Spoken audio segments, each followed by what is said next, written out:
Happy Mother's Day, Microchimerism and Interconnectedness. Now, that is a great topic. I noticed that the speaker is looking just a little bit dull and drab here in the background, but I assure you the topic is not. First of all, this is a Mother's Day weekend, so happy Mother's Day. We're going to hop into a really, really fabulous topic, something that has just inspired me for many, many years. My name is Al Persohn. You can contact me at pastor@mascot.church, which is my email address, or in the comments below if you like. So a chimera, microchimerism. Well, let's go to a definition and then we can hop straight into this outstanding topic here today. The definition of microchimerism is: microchimerism refers to the presence of a small number of cells within an individual that originate from another, genetically distinct from another genetically distinct individual. This phenomena is particularly common during pregnancy, where cells exchange between the mother and fetus. The cells can also be found in individuals after organ transplantation or blood transfusion. Well, this is a really fascinating topic. So let's hop straight in. So, there's more information that I'll link below, which I'll talk about momentarily. When a woman conceives a child, she retains in her body cells from the child, and that is genetic information from the child. Now, the child is not her own genetics alone. The child is the combination of the father and her. So this is a very interesting thing to think about. First of all, the idea that once a child is conceived, the woman retains in her body some of the cellular material of that child. And ultimately, that means she retains in her body genetic material from the father of the child. Now, that's really fascinating. This is where this idea of chimerism comes from. A chimera is a beast from mythology, which is like a lion horse, or an eagle dog, or whatever, multiple kind of beings that merged into one. That's the backdrop of the image here. You can see a chimera. Well, why did I do a chimera for Mother's Day? Well, probably a bit silly, but I think you know where we're going. But now it goes beyond this. It's even more fascinating. So we have a father, we have a mother, and we have the child. The child has its own distinctive DNA. The mother retains now in her body some cells from the child, which ultimately means she's retaining genetic information from the father of the child as well. Now, the woman then conceives and has a second child. What is utterly fascinating about this is that she retains genetic information from the second child, and the second child retains and has cells or genetic information passed on from the first child. So now you are the second child. You're containing in your body cellular cells, genetic information from the sibling or siblings that went before. That's really fascinating. So now there's a third child born. The third child has its own genetic distinctiveness, and the mother retains cells in her body from the third child. Now that means that she's got cells in her body from the father of the first, father of the second, father of the third, which may or may be different men.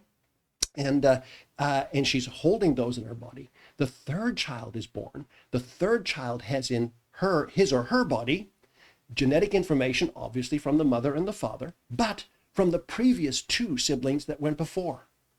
This interconnectedness is really, really fabulous. Not nearly enough research has been done about this. We are so connected. And of course, the Bible says that we are fearfully and wonderfully made.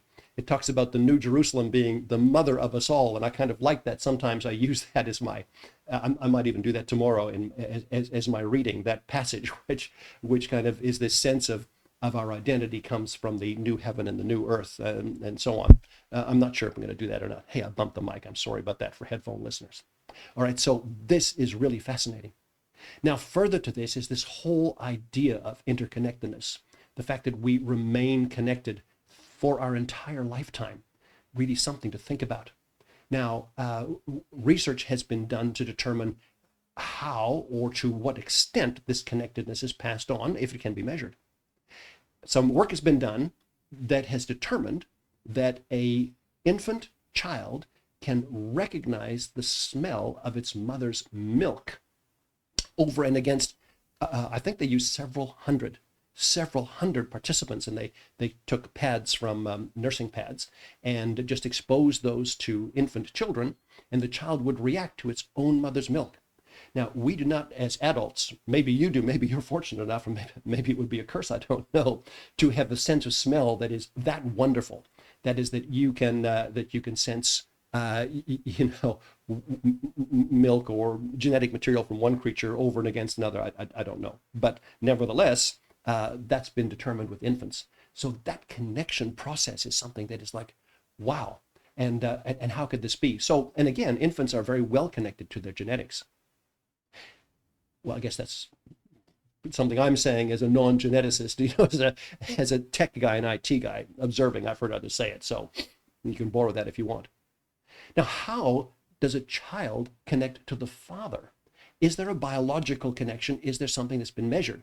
And this appears to be so. But of course, it's not so much by the smell of the father, that's been tested. But what has been observed, and again, there's not nearly enough information about this out there, but we got to understand that we're fearfully and wonderfully made. What has been observed is that an infant can recognize the father by the touch of the back of the father's hand. That's wonderful. That's really amazing. Think about this. The biological father, the infant somehow knows, somehow is connected. How does this even work? What's the technology behind this? What is the science that God put in this thing that makes this operate? How in the world could that infant child who has never not met the father in that sense, not been imminent with the father for 9 months, still is able to know that this is my dad? That is just really amazing. Now, from a creation point of view and a biblical narrative point of view, we talk about immanence and transcendence. We say, God demonstrates his transcendence, that is, he is other. He's above all creation. He's not in the created order. Nevertheless, he reveals himself in dealing with people as immanent, as close as possible. I love that in the father-mother analogy. The father is greater than the infant in every way, but is transcendent to the infant. The mother is greater than the infant in every way, but is immanent to the infant, which is wonderful. And when you look at the Genesis account, you see this in creation, and there's a lot going on in the Genesis account, by the way, but you see the transcendent creative element, first of all, in the opening words, but once you get to once the narrative changes and you start seeing the covenantal thing going on, you see more of the covenantal thing going on. You see the immanence of God, his closeness, which is really fascinating. So back to this microchimerism and Mother's Day. Mothers, you are connected to your children in ways that you don't know, in ways we don't even fully understand at all. We just really, really don't get it. And hopefully there's a lot more research going to be done in this topic. Hopefully a lot more time being spent, because wow, what we can learn. There's already been some theories, some ideas that using this genetic material that the mother holds can be useful in correcting genetic related conditions in children or even in the mother herself. I don't understand all of that. It's not really my forte. My forte is data and IT and electronics and so on and so forth. So I'm an outside observer. One of the things on my bucket list is to read all of this technical information, and it's pages of it. Now, if you'd like more information, I'm going to link you on the bottom to Dr. Vicki Thorn's outstanding lectures from the theology of the body. And that's really where I got this, first of all, many years ago. I guess it was 2013.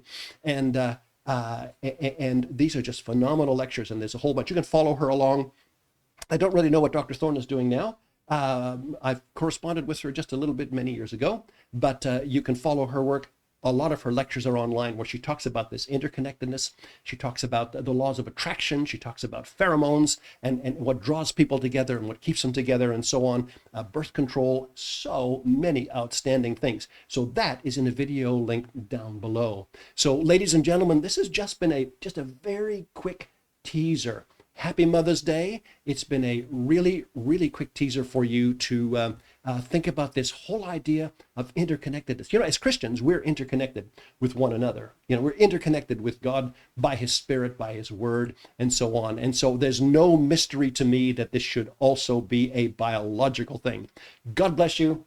That's the video. I will see you again next week.